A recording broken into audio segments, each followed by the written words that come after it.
We are on LFM for the Thermal Grizzlies Rookie Sprint Series in Split 4. It's our second ever race on LFM. It's a whole new challenge, but this is how the qualifying ended up. We are starting P7, and just up ahead of us, right in front, we've got Sparks Theory, who's one of the friends of the channel.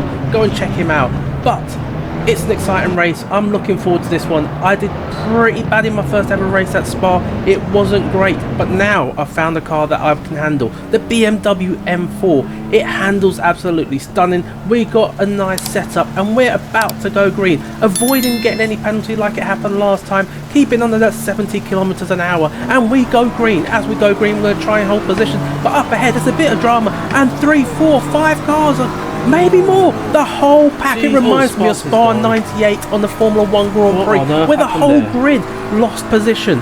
It was absolute chaos. We're going to have a look at that in a second, but we go into turn 1 and try and hunt down P1 and P2. We've moved up from P7 to P3.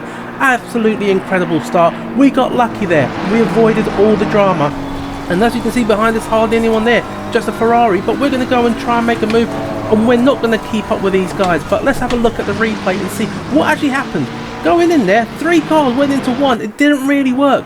I don't know. I don't think this is going to be a racing incident. That's how I see it. It's purely racing incident, and we're going to have a look from the onboard as to what actually happened. The blue car there swerved a bit to the left.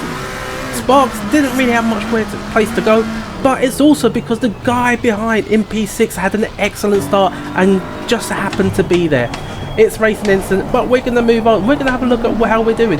We're in middle of lap 1, and we've been hounded by the Ferrari. They're putting me under pressure, and I'm going to go into this corner that I struggle with every game, every simulator. I always struggle here. It's a ridiculous corner. It's off camber, and I've lost P3 to Palladino. As you can see, I'm not very happy there. I've left the camera on as well, so you can get an idea of what I'm doing, almost like if it was live streaming. But we've got Pinter behind. As we go into the chicane here, it's a very tricky one. I've gone wide and I've let Pinter come a bit close. But more importantly, I've gained a position. I've not lost the position is what I mean. And I've actually stayed in P4. As you can see, we got a track limit warning. Not a warning, just no time gain. We had one warning earlier in the race. But as we go down the straight, we're going to look all the way up ahead, and we're going to see that the yellow flag has come out. There's a bit of drama up ahead, and looks like a couple of cars are off circuit. One of them being Sparks. He's had a total nightmare in this race, but he pulls out the way and lets us through, just so we can try and hunt down the guys in P3. But let's have a look at what happened here. So Sparks has gone into the pits to repair the damage from that crash in the start. And this is the blue car that was also involved. It looks like they had a collision, and he wasn't happy, so he seems to have taken the blame to Sparks here. And as Sparks goes into the braking zone into turn 1, he gets absolutely destroyed, spinning into the barrier, and that's another unfortunate incident. It looks like that's totally at fault from that blue car there. Going into lap 8 actually. We've made a mistake going into this long right-hander, and that's going to allow Pinter to run right up alongside us, going into T3, and it's going to get the move done. We're going to try and make the move on there, but I'm looking right behind because we've got Briois right behind in the Porsche, trying to make a move and trying to put me under pressure. He's gone a little bit wide, and it's given me a little bit of a braking room.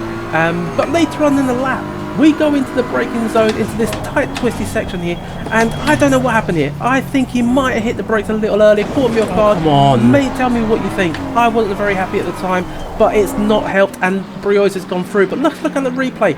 We've gone in, we've had a bit of a contact there. We've then had another contact because the McLaren's come back on track, so I think it's a racing incident. Let me know what you think in there. But we've lost the position to Briois, who's now in P3. But into the last lap, we've made another mistake. We go into the gravel and we let Pinter go through. Is that karma hitting me back in the bum? Because was it my fault? And that's just how it's meant to have played out. But looking up ahead, Volpe, who was at the start of the race near the front, it's got a drive-through penalty, so that could have been a much better finish. But at the end, we just try and finish the race out. We're still pushing like crazy to try and round out the race. But that's all she wrote.